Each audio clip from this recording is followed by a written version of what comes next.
이제 상고하겠습니다. 오늘도 우리 각인에게 주시는 말씀이 되도록 역사하여 주옵시기를 예수님의 이름으로 기도하옵나이다.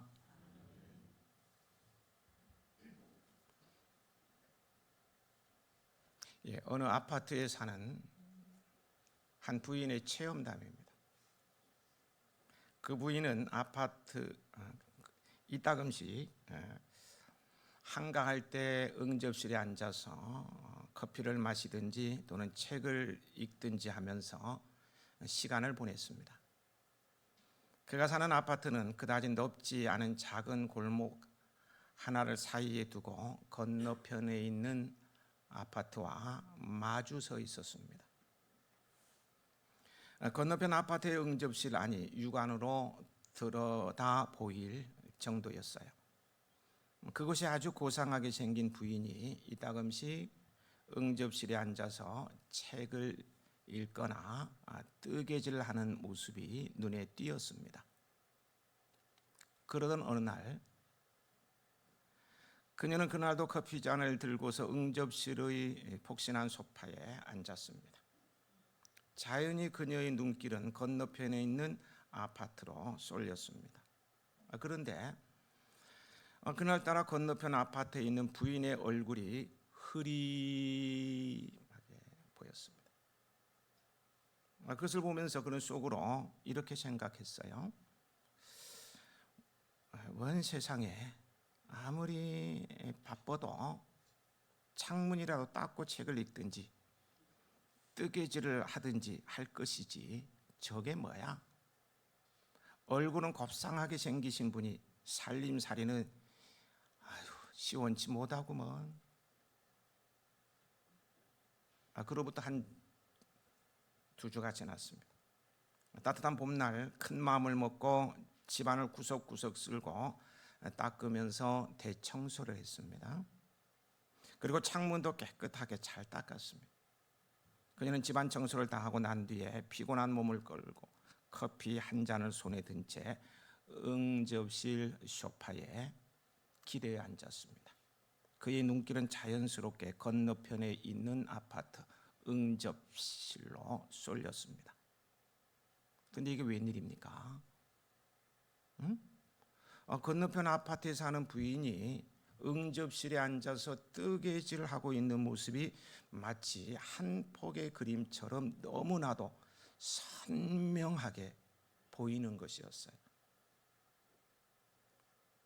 그 순간 그녀의 머리에는 이런 생각이 확 스쳐 지나갔습니다. 내가 얼마 전에 저 부인이 자기 집 창문을 제대로 닦지 않아서 잘 보이지 않는다고 흉보았지.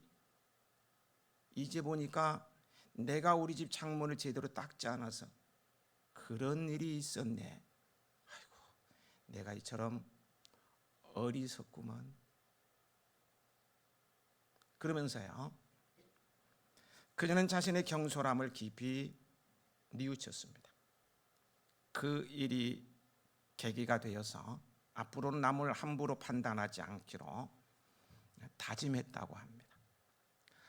서론이 좀 길었습니다만요. 여러분, 이것이 오늘 우리의 모습 아닐까요? 때때로 우리도 내 자신의 창문을 제대로 닦지 못하면서 그저 성급하게 남이 자기의 창문을 닦지 않았다고 불평하며 비난할 때가 없느냐는 거예요. 남을 함부로 판단하지 말아야 합니다. 사실 우리가 일상생활 가운데요, 제일 많이 짓는 죄 중에 하나가 바로 남을 판단하여 비판하는 죄라는 사실을 부정하실 분은 여기 아무도 안 계실 것 같아요. 요한복음 8장에 서기관과 바리새인들이 가늠하다 붙잡힌 여자를 예수님께로 끌고 와 율법은 돌로 쳐 죽이라고 했는데 선생은 어떻게 생각하소? 라고 물었어요. 그들의 관계를 아신 예수님께서는 뭐라고 말씀하셨어요? 너희 중에 죄가 없는 사람이 먼저 돌로 치라, 이렇게 말씀하시죠. 그러자 그들은 할 말을 잃고요, 모두 사라져 버렸습니다. 사라져 버렸어요. 현장에는 예수님과 그 여자만 남았습니다. 예수님께서는 나도 너를 정죄하지 아니하노니 가서 다시는 죄를 짓지 말라. 이렇게 하면서 여자를 돌려보냈습니다. 명백한 간음죄를 지은 것을 아는데 명백한 사실임에도 비판하거나 정죄하지 않으시고요. 사랑으로 용서하시는 그 사랑의 주님께서 말씀하십니다. 37절 함께 읽어 보시겠습니다. 비판하지 말라.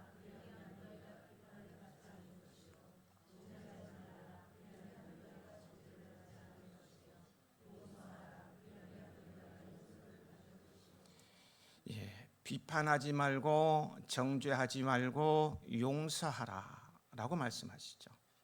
여기서 비판이란 어떤 객관적인 기준을 가지고 평가하는 비평과는 다른 개념으로요. 다른 사람에 대해 자기의 잣대를 가지고 정죄하는 것을 가리킵니다.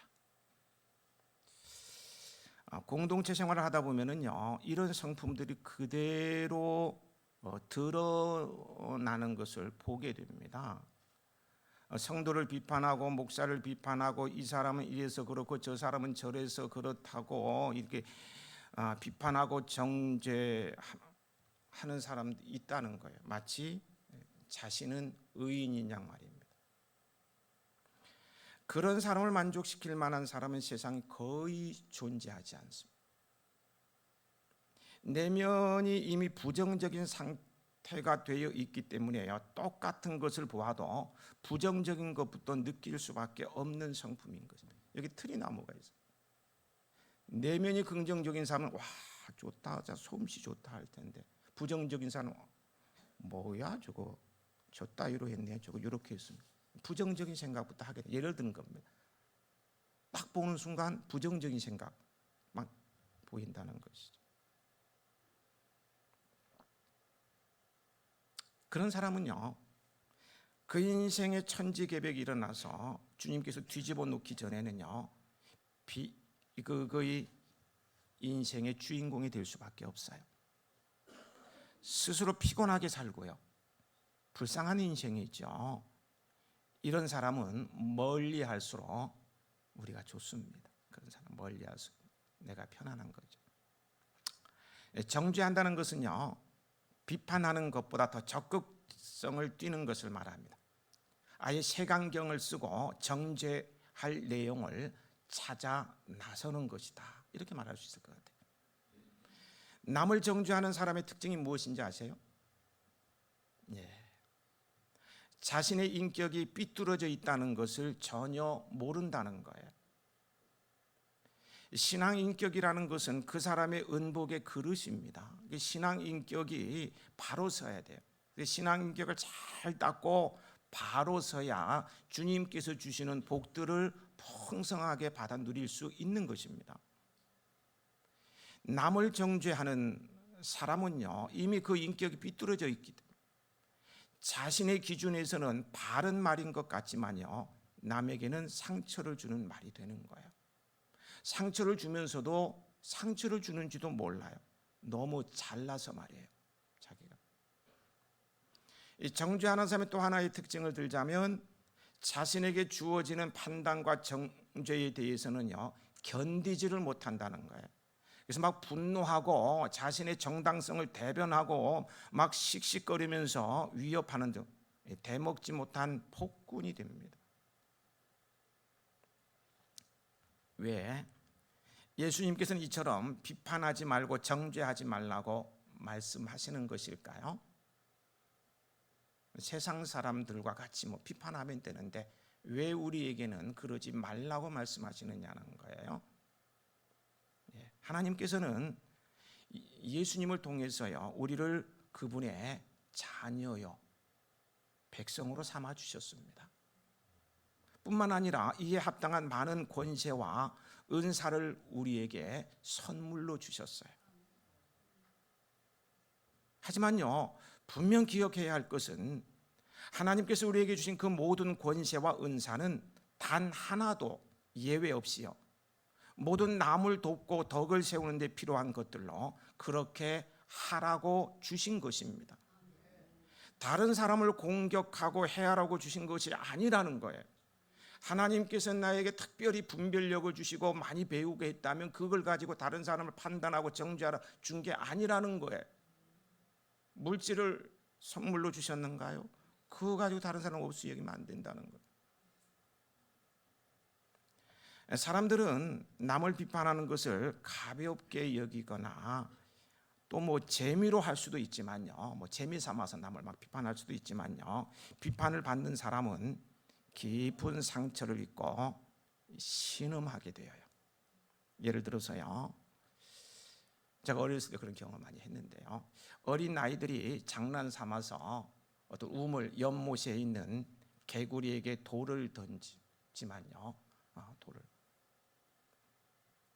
개구리 많이 잡았어요. 맹꽁이도 잡고 돌 던져가지고 장난 삼아 한 거예요. 오늘 몇 마리 맞힐까? 장난 삼아서. 개구리들에게는요, 죽느냐 사느냐의 심각한 문제입니다. 아이들은 장난 삼아 던지는데 개구리에게는 죽느냐 사느냐의 심각한 문제라는 거예요. 내가 던지는 비난의 말 한마디가 그럴 수 있다는 거예요. 장난 삼아서 하는 것인데 한 사람을 죽일 수 있다는 거예요. 지난주에 예를 들었었죠. 내 발톱의 때만큼도 못한 것이 내 딸에게 그렇게 돼. 그 60 넘으신 사회에서 그래도 괜찮게 직장 생활하다가 퇴직해서 노는 것보다는 일하는 게 좋겠다고 경비를 하는데 그 경비 아저씨 자기 아버지 뿔대는 분한테 내 발톱의 때만도 못한. 그래서 어떻게 했다고 했어요? 그 수치감, 그 모욕감 때문에 결국 자살했잖아요. 그런 거예요. 말 한마디가 무서운 거예요. 탈무드 아시죠? 탈무드는 남을 비방하는 것은 살인보다도 위험한 일이다. 살인은 한 사람밖에 죽이지 않지만 비방은 세 명의 사람을 죽인다. 비방하는 사람 자신, 그것을 듣고 있는 사람, 그리고 화제가 되는 사람이다라고. 우리는 남을 비판하거나 정죄해서는 안 돼요. 우리가 남을 비판하게 되면 나도 다른 사람들로부터 비판을 받게 됩니다. 뿐만 아니라 하나님께로부터 심판을 받는 것은 당연한 거예요. 왜요? 판단은 하나님께 속한 것인데 하나님께 맡겨야 되는데 월권 행위를 하고 있는데 하나님 가만두시겠어요? 우리에게는요, 축복권만 있지 저주권은 없습니다. 남을 마음대로 막 판단하고 저주하면 안 된다는 거. 그럼 어떻게 해야 합니까? 우리는 남의 허물과 실수를 보고 비판하는 대신에 어떻게 해야 되느냐는 거예요. 용서해 줘야 되겠죠. 용서해 줄 뿐만 아니라요, 더 나아가 그의 장점을 살려주고 약점과 허물과 실수는 내가 감당해 주고자 하는 자세를 가져야 합니다. 이게 성도의 자세인 거예요. 로마서 15장 1절 2절에 믿음이 강한 우리는 마땅히 믿음이 약한 자의 약점을 담당하고 자기를 기쁘게 하지 아니할 것이라. 우리 각 사람이 이웃을 기쁘게 하되 선을 이루고 덕을 세우도록 할지니라. 이렇게 말씀하고 계세요. 세상에서는 상대방의 장점은 무시하고요, 약점을 캐내서 어찌하든지 짓밟고자 합니다. 그러나 우리 성도들은 상대방의 장점을 살려주고 약점은 감당해 주어서 어찌하든지 살려주고자 합니다. 이게 크리스찬의 모습이라는 거죠. 예를 들어보면은요, 누가 누구를 대하듯이요, 누가 누구를 대하듯이, 예를 들어 누구일 것 같아요? 예, 우리 교인들이 저를 대하는 태도를 보면은요, 저는 우리 성도들이 너무 고맙고 자랑스러워요. 제가 가끔 이런 말을 하니까 그냥 쉽게 그냥 지나가는 말처럼 들을 수도 있을런지 모르는 사실을 저는 말씀을 드리는 거예요. 정말 너무 고맙고 자랑스러워. 부족한 저의 약점, 20년 넘어서 약점이 다 드러나죠. 그런데도 공격하지 않고요, 약점을 담당해 주시고, 혹시라도 길을 죽을까 봐 길을 살리려는 모습이 역력합니다. 제가 어렸을 때부터 한이 있는데 그게 뭐냐면 피부도 새까만 데다 키가 너무 작아가지고 항상 놀림을 받았어요. 훈련소에 갔을 때도 그 조교가 나를 얼마나 키 작다고 그냥 괴롭혔는지 한이 맺혀. 그런데 우리 교인들은요, 저를 보고 키 작다고 하지 않습니다. 우리 목사님 작은 거인이야 이렇게. 작은 거인이야 예수 이렇게. 얼마나 귀가 팍 살잖아요. 예, 노래를 하도 못 불러가지고 막 그러는데 우리 교인들은 노래 못 부른다고. 야, 우리 목사님 목소리가 아나운서 목소리야. 너무 좋아. 이렇게 항상 길을 살려주시고, 어디 여행 다녀올 때도 그냥 오지 않아요. 속초에 가서 오징어를 보면 목사님 생각난다고 오징어 사고, 휴게소에 가서 호두 과자 보면 목사님 생각난다고 이렇게 하면서. 그래서 제가 엄청나게 받아요. 그거 다 먹으면 이렇게 걸어야 될 텐데 저는 받기를 좋아하는데 제 아내는 전부 뒤에서 빼돌려요. 가져온 거 다 남 갖다 줘버려요. 얼마나 속상한지 몰라. 교인들이 이렇게 저를 막 섬겨주죠. 길을 살리는 게 너무 고마운 거죠. 약점이 너무 많은데도 말이에요. 예수님께서는 사랑을 실천하는 성도가요, 남의 약점도 담당해주고 이렇게 용서해주고, 사랑을 실천하는 성도가 누릴 상도요, 오늘 본문에서 말씀해주고 있죠. 그 상이 무엇입니까? 그것은 우리 자신이 하나님의 용서를 받고 그 앞에서요, 비판과 정죄로부터 자유로워지는 것입니다. 하나님 앞에서 비판과 정죄로부터 자유함을 누릴 수 있는 인간이 있을까요? 없어요. 그런데 자유로워진다는 거예요. 얼마나 놀랍고 큰 은혜입니까? 비판하지 말라 그러면 너희가 비판을 받지 않을 것이요, 정죄하지 말라 그리하면 너희가 정죄받지 않을 것이요, 용서하라 그리하면 너희가 용서를 받을 것이라. 이거는 사람과의 관계 속에서만 하는 말씀이 아니고 하나님과 우리와의 관계 속에서도 하시는 말씀이에요. 우리는 사람들에게 너그러우면요, 하나님께서도 우리에게 너그러우십니다. 마음이 너그러운 성도가 되십시다. 38절 함께 읽으시겠습니다. 주라.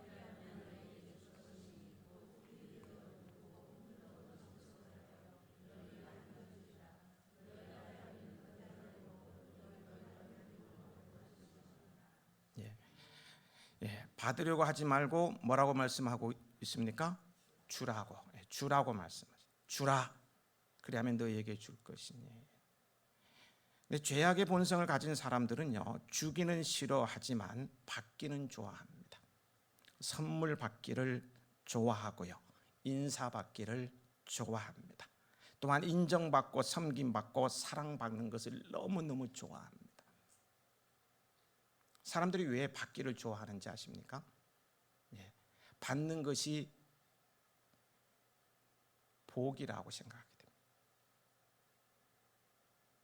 받는 게 복이라고 생각하기 때문에. 받는 게 복이잖아요. 끄떡끄떡끄떡. 이거 끝 한 번도 안 하시네. 받는 게 복이라고 생각. 그러나 실상은요, 받는 게 복이 아니에요. 사람이요, 받고자 할 때에 뭐가 생기는지 아십니까? 요구하는 마음이 생기고요, 원망하고 불평하게 됩니다. 나에게는 안 주네? 요따위 걸 갖고 왔어? 원망하고 불평하게 된다는.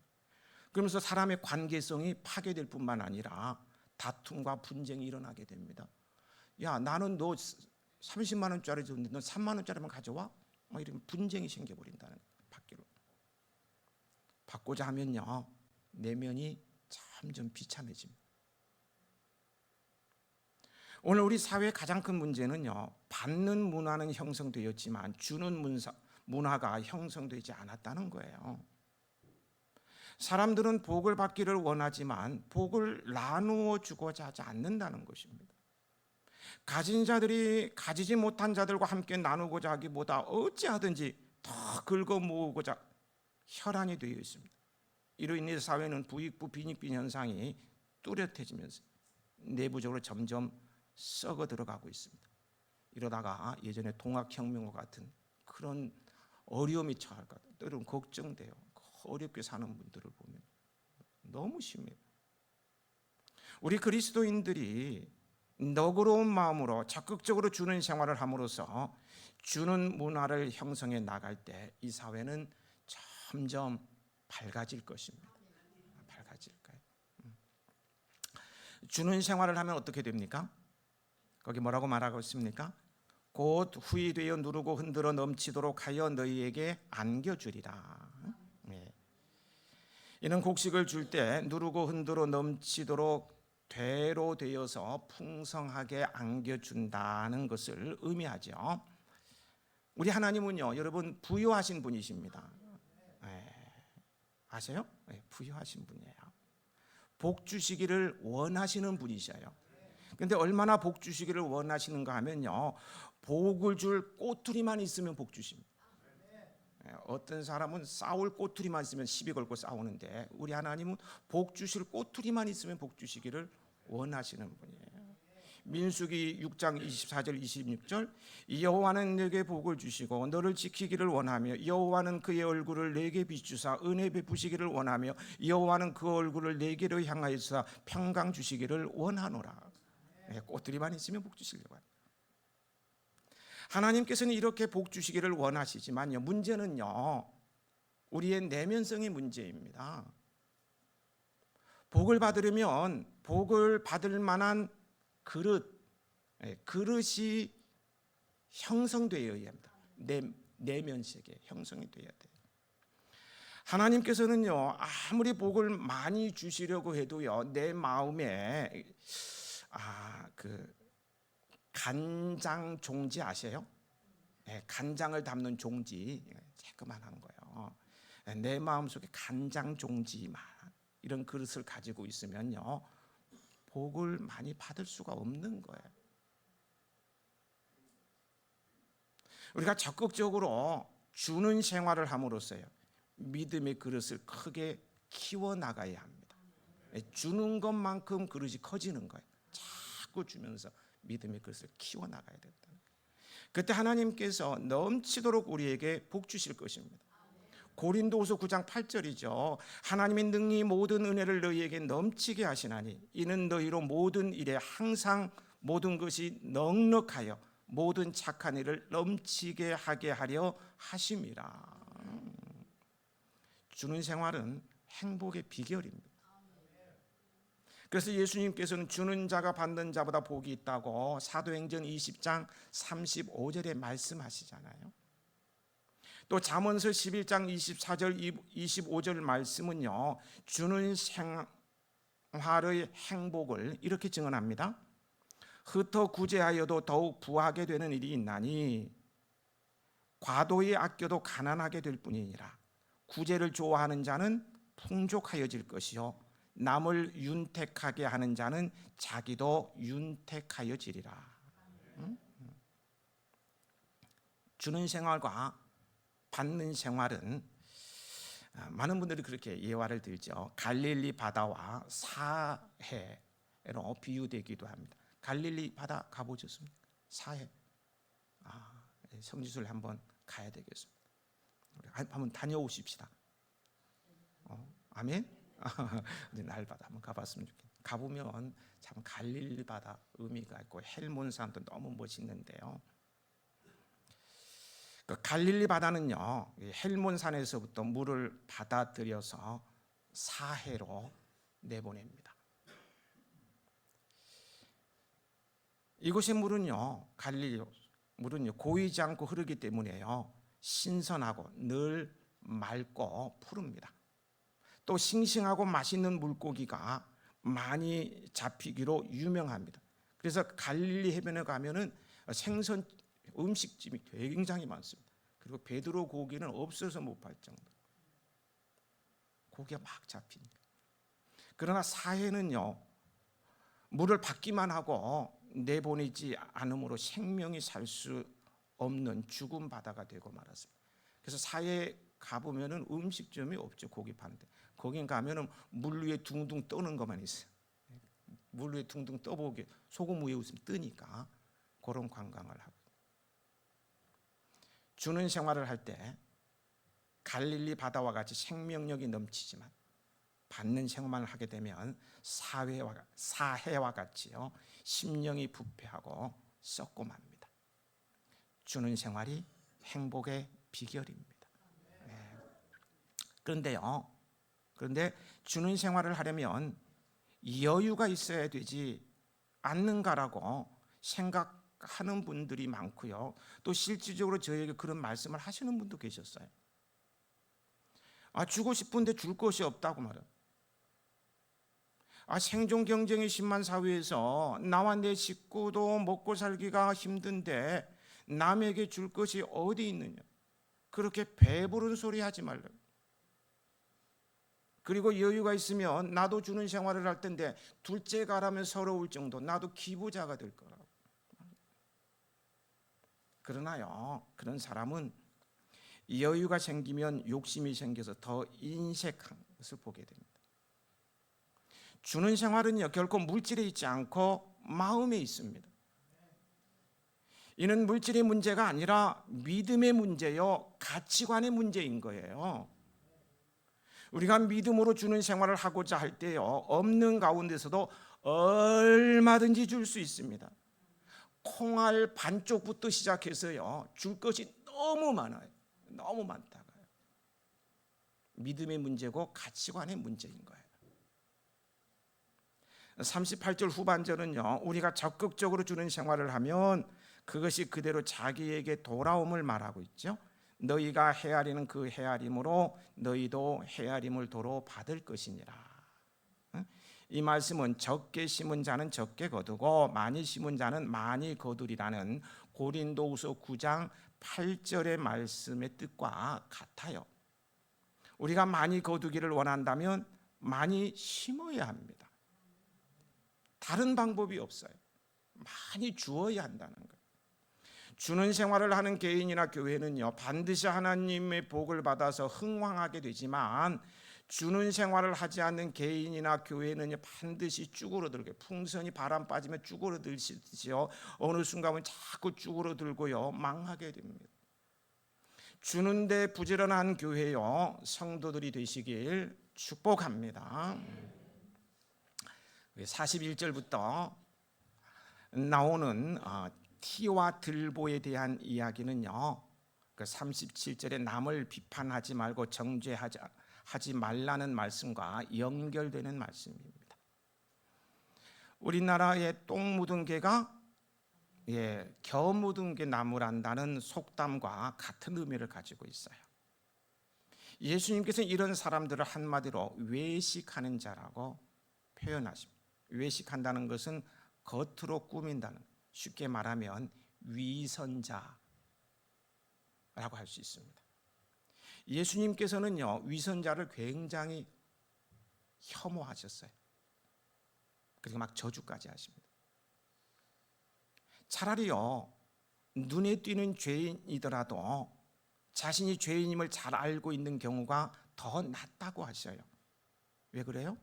그런 사람들은 자신이 죄인임을 알기에 예수님께로 나아오기도 쉽고요, 또한 남을 함부로 비판하지 않으니까요. 내가 죄인인데, 내가 죄인 중에 괴수인데 누구를 비판해요?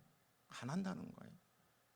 반면에요, 자신이 꽤 괜찮다고 생각, 나 그래도 괜찮은 사람이야, 법 없이 살 수 있는, 괜찮어, 이렇게 생각하는 사람들은요, 예수님께로 나아오지도 않고 남을 쉽게 비판하고 정죄합니다. 예수님 당시 바리새인과 서기관들이 그랬어요. 그래서 예수님께 호되게 야단맞죠. 이런 사람들이 다른 사람의 선생이 되고자 하는 것은 맹인이 맹인을 인도하려는 것 같다고 거기 39절에 말씀하고 있습니다. 결국 둘 다 구덩이에 빠지게 됩니다. 제자가 스승을 능가할 수 없으니까요. 자신이 구덩이에 빠지는 것도 문제인데요, 다른 사람들까지 빠뜨리니까 더 큰 문제가 되는 것이죠. 그러므로 우리는 비판하며 정죄하지 말고 용서하고 주는 사랑의 사람이 되어야 합니다. 내게 있는 것을 나누며 살라는 거예요. 미국의 한 심리학 연구팀은요, 5년간 400명의 노인 부부들을 조사한 결과요, 남을 돕는 사람은 그렇지 않은 사람들에 비해서 오래 산다는 사실을 밝혀냈습니다. 남을 돕고 사는 사람은 오래 산다는 거예요. 어떤 금연이나 규칙적인 운동을 하는 사람보다 남에게 주는 생활을 하는 사람이 더 건강하다는 거예요. 2개 이상의 단체에서 자원봉사하는 사람은요, 그렇지 않은 사람에 비해서 향후 5년 안에 죽을 확률이 63%나 적다는 연구 결과도 있어요. 네? 봉사하면 빨리 죽지도 않는다는 거예요. 그 연구 결과예요. 여러분, 주보를 받아보시면서요, 주보에 나와 보셨을 것 같아요. 거기 주보에 나와 있습니다만은요, 품격적으로 교회를 섬기는 것도 하나의 봉사입니다. 봉사. 네? 품격적으로 교회 청소하고 섬기는 것. 힘들어서 못하겠다고 하지 마세요. 복이 떠나가는 거예요. 오래 살려면 하셔야 돼요. 연로하시거나 몸이 아파서 못하시는 것은 어쩔 수 없지만요, 하고 힘들어서 못해야죠.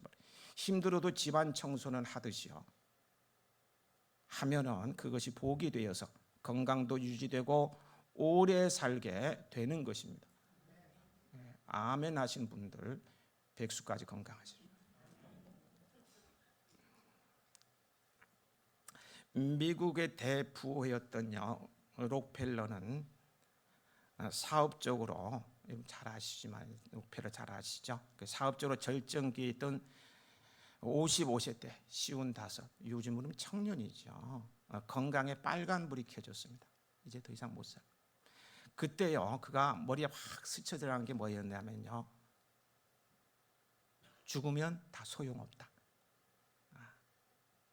그런 생각이 확 들면서요, 2가지를 실천에 옮겼습니다. 하나는 아무 때나 쉴 수 있도록 사무실에 침대 의자를 갖다 놓는 것입니다.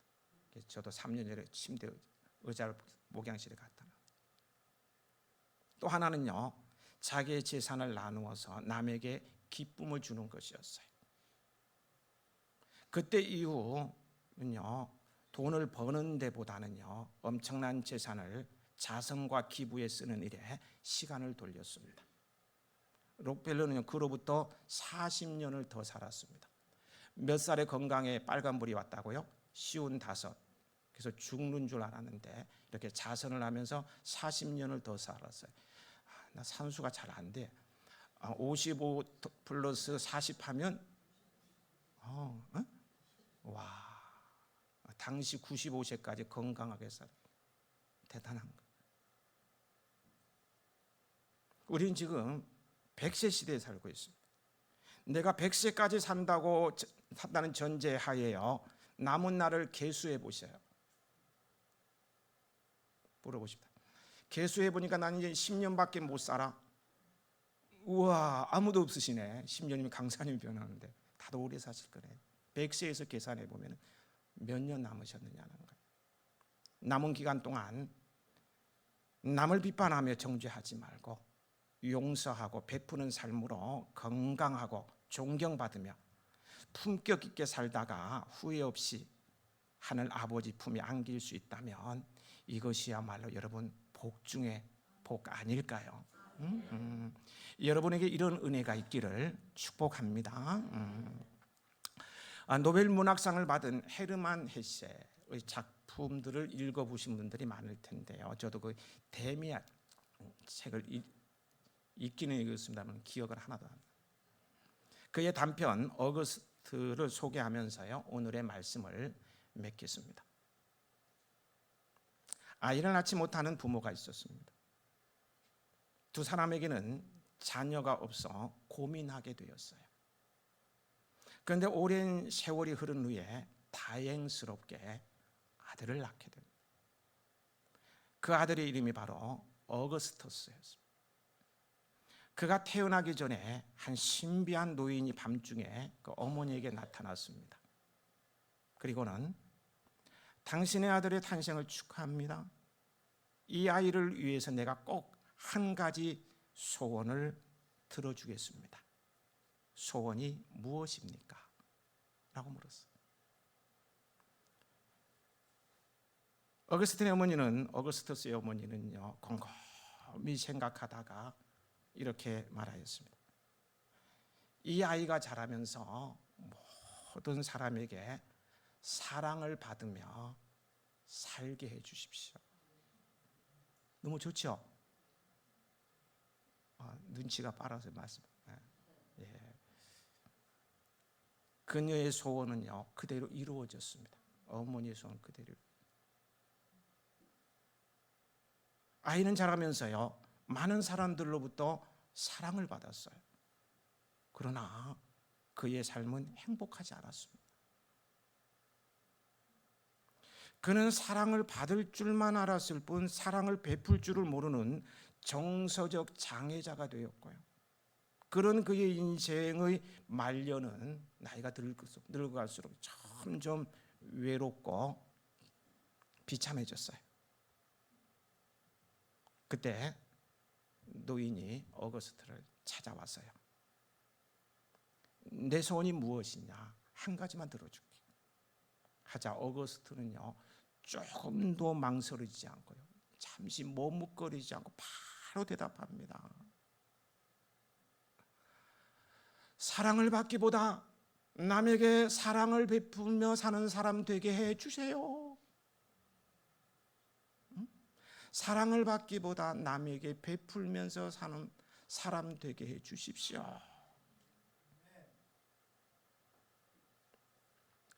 베푸는 삶이 더 행복합니다.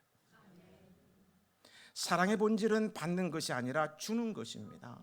사랑의 본질이신 우리 하나님 보세요. 사랑이신 우리 주님을 보시기 바랍니다. 하나님께서는 우주 만물을 다 만드셔서 내 것이라고 했습니까? 우리에게 주셨어요. 우리가 죄 때문에 허우적거리면서 지옥 갈 걸 아시고는 어떻게 아들까지 주셨어요. 다 주셨어요. 예수님께서는 어떻게 했습니까? 권리를 찾으셨는가? 아니에요. 사랑이신 예수님 다 주셨어요. 생명까지도 주셨다. 그래서 오늘 우리가 영생을 얻었잖아요. 사람은 사랑을 받을 때보다 베풀 때 더 큰 행복을 느끼도록, 잘 들으세요, 창조됐습니다. 이 창조의 원리를 체험한 사람은 아는 거예요. 뭐라고요? 사람은 사랑을 받을 때보다 베풀 때 더 행복을 느끼도록 창조됐습니다.